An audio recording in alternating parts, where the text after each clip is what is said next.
What's up, everybody? Welcome to Primetime TV. Guys, as I bring you a brand new review, and today we got the Fantastic Four, man, the First Steps movie review. Guys, this movie just got done watching it last night. It was an absolute blast. First and foremost, I got to say everything was brilliant from the score, right? Obviously, the the soundtrack, everything to the acting, the storytelling, and we're going to break it all down, guys, because this is such a triumphant return for Marvel's first family. All right. Blending the retro futuristic flair, stellar performances, and emotional depth of this wonderful family. And again, this is just overall, man. I want to break down each and every single character's performance because I thought it was so immersive, guys, and what an exceptional cast this was. And it immerses you into the 1960s inspired world, which is really cool because it's amazing world building. It's what is it, Planet 828 or something like that? Earth 828. That's what it's called. Sorry. And again, it just the way it immerses you from the moment the movie starts all the way to the end credits and beyond. Because again, you got to stay for the post credit scene. I thought it was phenomenal, and it sets up the future of Marvel. I cannot wait. But let's start with Pedro Pascal because this guy is one of my favorite actors in Hollywood right now, and there's a good reason for it because he absolutely nailed Reed Richards, guys. Reed Richards, and he was brilliant as a flawed scientist, stretching himself thin and trying to figure out how to save his universe, his planet. Again, this movie was just absolutely tremendous, and he was very relatable with his insecurities, and he had some heartfelt moments with Sue, and again, navigating parenthood fears, and just again, his elastic powers were visually stunning. The CGI was amazing on screen, the way he looked and everything. They absolutely nailed him. This guy Pedro Pascal just has a tremendous charm on screen, and he makes Reed a very compelling character in the whole grand scheme of things. So again, this guy is a genius, and he's also very skilled, and it was fun to watch him. Now let's talk about Sue Storm because she was, played by Vanessa Kirby. She stole the show in my opinion. She was the best on screen. She's captivating every scene she's in. She definitely brings the emotional core to the entire storyline, and she just shows great leadership. Her force field powers and invisibility, spectacular, guys.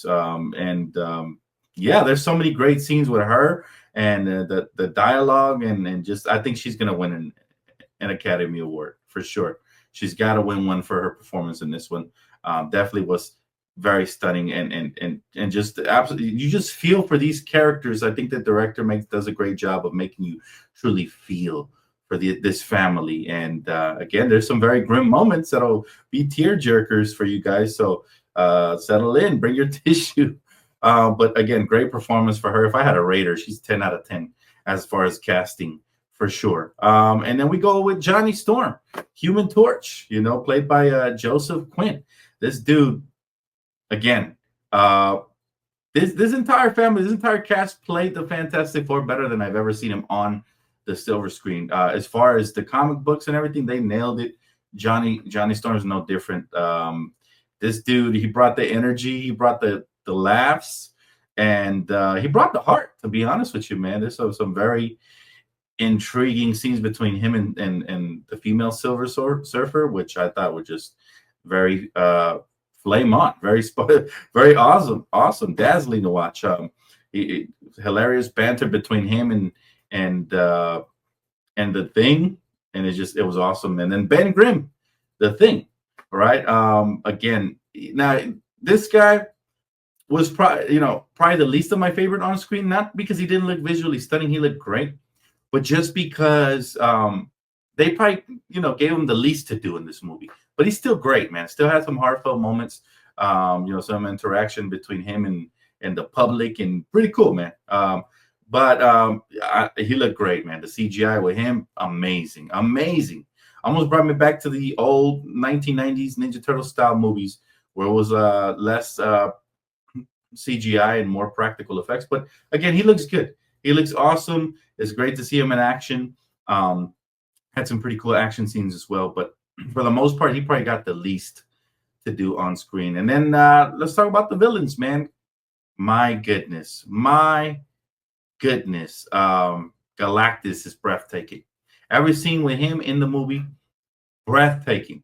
And I always say a good superhero movie deserves a good villain, and we had a great villain.